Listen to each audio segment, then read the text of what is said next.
Heat capacity पढ़ रहे थे। हीट कैपेसिटी फॉर्मूला पढ़ा। हीट कैपेसिटी का फॉर्मूला क्या होता है? Del Q upon del T.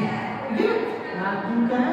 Q है ऊष्मा जो वो ले रहा है, कितनी ले रहा है, और टी उसमें कितना तापमान में परिवर्तन आ रहा है, कितने परिवर्तन से ऊष्मा ले रहा है, कितनी ऊष्मा ले रहा है, ठीक, और कितना उसमें परिवर्तन आ रहा है। ठीक है ना। अब पढ़ेंगे क्या? Specific heat.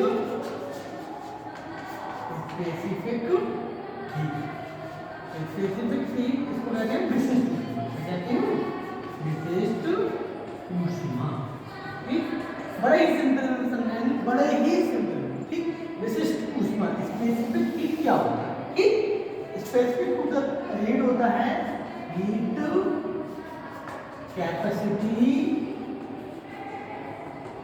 Heat capacity, per unit mass. समझ रहे हो? Heat capacity per unit mass. Per unit mass का मतलब होता है एकांक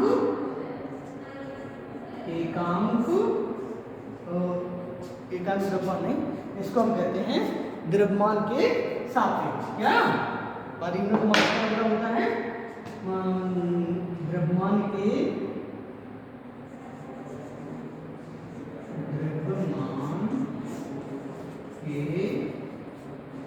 सापेक्ष।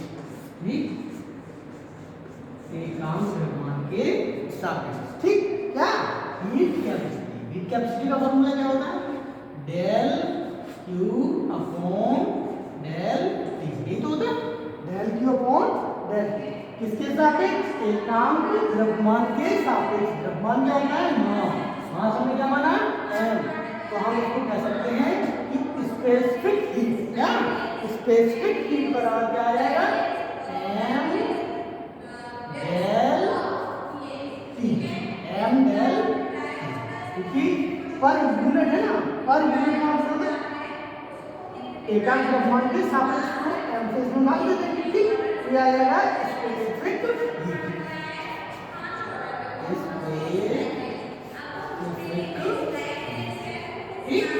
स्पेसिफिक हीट बराबर आ जाएगा del Q upon m del T. m del T. ये स्पेसिफिक हीट को हम रिप्रेजेंट करते हैं। स्पेसिफिक हीट को हम रिप्रेजेंट करेंगे C से, तभी इस फॉर्मूला बन जाएगा del Q upon m del T.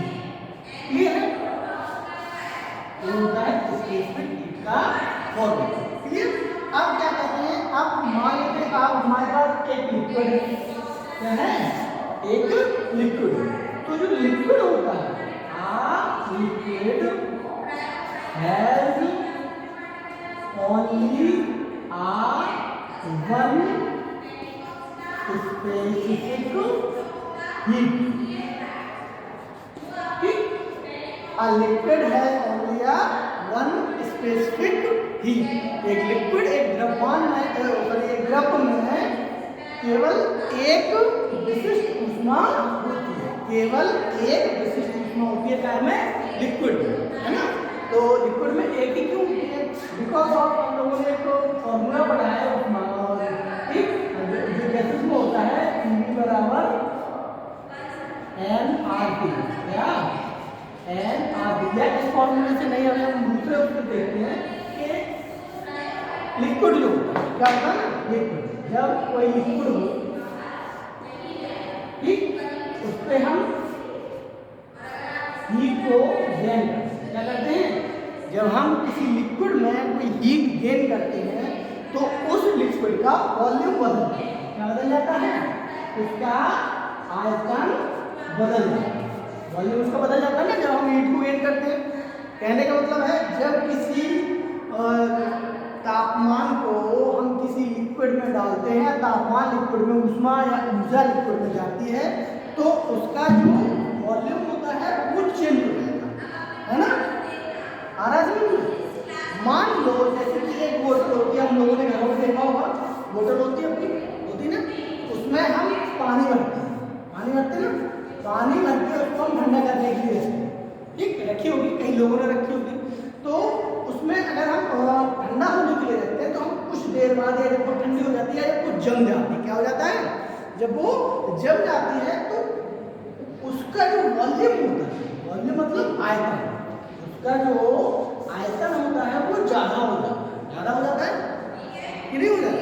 इसमें क्या हुआ, हीट निकल गई, क्या होता है ना, जिसमें हमारी ऊर्जा है वो निकली, ठीक, क्योंकि पहले तो टेम्परेचर नॉर्मल था उसका, नॉर्मल टेम्परेचर 4 डिग्री सेंटीग्रेड या 8 डिग्री सेंटीग्रेड या 9 डिग्री या 10 डिग्री या 12 डिग्री जितना भी हमारा उसका टेम्परेचर होगा वही हमारा ऊपर का टेम्परेचर होगा। लेकिन जब इसको हमने फ्रिज में रखा तो उसके अंदर से टेम्परेचर को कम हुआ, हीट जो उसमें है वो बाहर निकली, जब वो बाहर निकलेगी तो इसका जो वॉल्यूम होगा वो चेंज हो जाएगा। वॉल्यूम कैसे चेंज हो जाएगा, वॉल्यूम किस तरीके से चेंज हो जाता है, हम लोगों के घरों में सलाह दी जाती है कि जब भी कभी बोतल को ठंडा करने के लिए फ्रिज में रखें तो उसको पूरा ना भरें, पूरा ना भरें, इसलिए नहीं क्योंकि उसका आयतन चेंज होगा। अगर हम पूरे भर देंगे, मान लो अगर हमारे पास इतनी ही कैपेसिटी है, वॉल्यूम इतना ही, अगर हमने उसको पूरा भर दिया और जब वो ठंडी होगी हीट उसकी निकलेगी तो उसका जो टेम्परेचर हो, जिसका आयतन होगा वो बढ़ जाएगा, तो जो बढ़ जाएगा तो उसके फटने के चांस हो जाते हैं, बोतल के फटने के चांसेस बढ़ जाते हैं। इसलिए हमें घरों में सलाह दी जाती है कि कभी भी बोतल को पूरा भरकर नहीं रखें। आप एक एग्जाम करना, एक बोतल लेना, अपने आप में फ्रिज में रखना, उसको भर के कितना रखना है, थोड़ा सा छोड़ देना, ठीक है ना, थोड़ा सा छोड़ देना, बाकी पूरी बोतल भर के रख देना। अगर वो बोतल जमती है तो मैं कह सकता हूँ कि वो बोतल पूरी मुंह तक जम जाएगी, जितना उसका पावर होगा, जितना उसका प्रसार होगा वो पूरा उसका जम जाएगा, क्लियर है। तो उसका जो वॉल्यूम होता है, जब हम हीट एब्जॉर्ब करते हैं तो उसका वॉल्यूम जो होता है वो कम या ज़्यादा हो सकता है, बट लेकिन हमारी किस किस चीज़ की बात आ रही है, दाब, ताप और आयतन, तीन तो इकाइयाँ होती हैं, तीन तो निर्देशांक होते हैं थर्मोडायनामिक्स में। तो एक तो हीट, इसको हम ताप से डिनोट कर सकते हैं। अब बढ़ क्या रहा है हमारा, आयतन बढ़ रहा है, बी बचा क्या, प्रेशर, पी दाब ही तो बचा। तो लिक्विड पे दाब लग सकता है क्या, नॉर्मली ऐसी सिचुएशंस आती है कि लिक्विड पर हम दबाव नहीं डालते, अब प्रेशराइज्ड नहीं हो पाता ना, तो प्रेशर यहाँ पर क्या होगा, प्रेशर यहाँ पर कितना हो जाएगा, प्रेशर यहाँ पर ऑलमोस्ट जीरो हो जाएगा। जब प्रेशर यहाँ पर जीरो हो जाएगा तो केवल वॉल्यूम बढ़ेगा या केवल वॉल्यूम घटेगा। जब केवल वॉल्यूम बढ़ेगा या केवल वॉल्यूम घटेगा तो लिक्विड में केवल एक स्पेसिफिक हीट होगी, कितनी होगी, केवल एक स्पेसिफिक हीट होगी। बट इन गैसेस, अगर हम यहाँ लिक्विड की बात करें, अगर हम गैसेस की बात करें, कैसी बात करते हैं, गैसेस की, तो गैसेस में इसको हम प्रेशराइज भी कर सकते हैं। गैसेस जो होते हैं ना, अगर किसी उसमें गैस रखी हुई है और अगर हम ऊपर से पिस्टन लगा के उसको प्रेशराइज करेंगे तो वो गैस कैसी हो जाएगी, कम हो जाएगी, उस पर प्रेशर लग जाएगा। प्रेशर लग जाएगा तो आयतन में भी चेंज होगा और हीट आएगी तब भी आयतन में चेंज होगा। हीट आने के बाद उस पर प्रेशर भी है तो प्रेशर भी चेंज होगा। इस हिसाब से हम कह सकते हैं कि जब गैसेस की बात आती है तो उसमें दो तरीके की स्पेसिफिक हीट पाई जाती है। कितने तरीके की, दो तरीके की। कब कब, जब आयतन चेंज हो और जब उसका दाब चेंज हो, जब उसका आयतन चेंज हो, जब उसका दाब चेंज हो, ठीक है। जैसे एक आदर्श गैस समीकरण जो होता है ना, पी बराबर एनआरटी,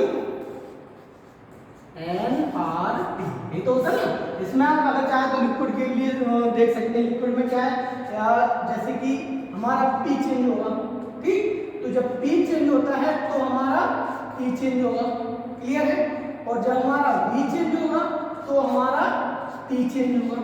तो टी को टेम्परेचर को चेंज करने के लिए हम पी से भी कर सकते हैं, वी से भी कर सकते हैं। कब, जब वो एक गैस है, कैसी हो, गैस, ठीक है।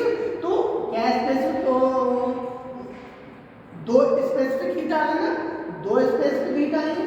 जबकि लिक्विड में क्या होता है, लिक्विड में प्रेशर तो हमारा ऑलमोस्ट जीरो होता है, तो इस वजह से ये वर्क तो करेगा नहीं, केवल ये वर्क करेगा। क्या वर्क करेगा, केवल ये वर्क करेगा कि हम वॉल्यूम को चेंज करेंगे तो हमारा कि टेम्परेचर उसका चेंज होगा, या जब हम उसमें उसका लेंगे तो हमारा वॉल्यूम चेंज हो जाएगा। तो केवल एक स्पेसिफिक हीट होती है लिक्विड में और गैस में, दोनों स्पेसिफिक हीट वर्क करती है, ठीक है ना।